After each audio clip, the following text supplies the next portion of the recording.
We've heard the very good news this morning. It's a kind of a huge expansion of renewables around the globe. How do you see this trend from the perspective of wind power? Wind has seen unprecedented growth continuously over the last 15 years, an average more than 20% per year.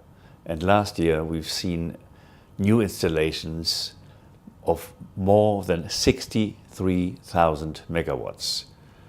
That is enormous. But not only that growth is to be remarked upon. We've seen more than 90 countries with installations, 24 with more than 1,000 megawatts, 11 with more than 5,000 megawatts. So wind has become mainstream and it has become cheaper. Cost reductions of over 50% over the last 10 years.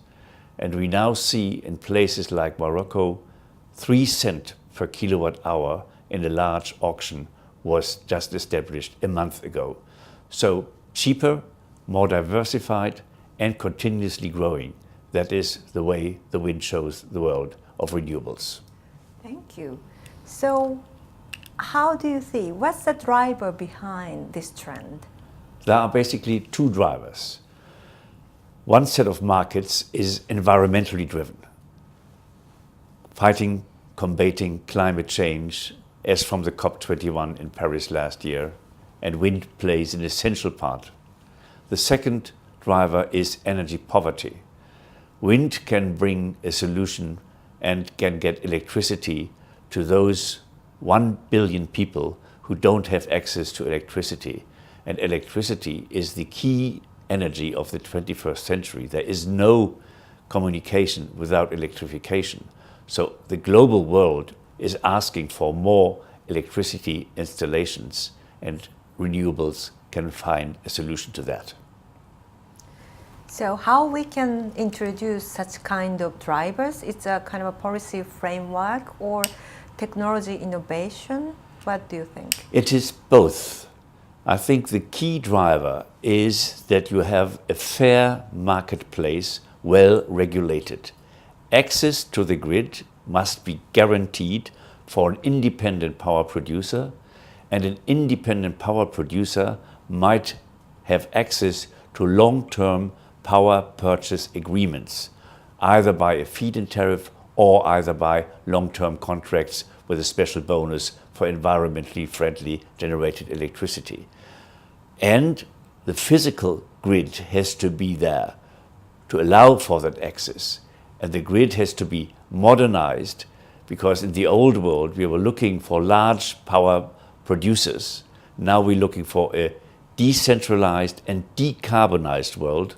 And this has to be run by a grid that is modern, that is smart and covering long distances, both decentralized and long distances. That is the key for a physical new grid that has to be installed, and there is a new business model coming around with that.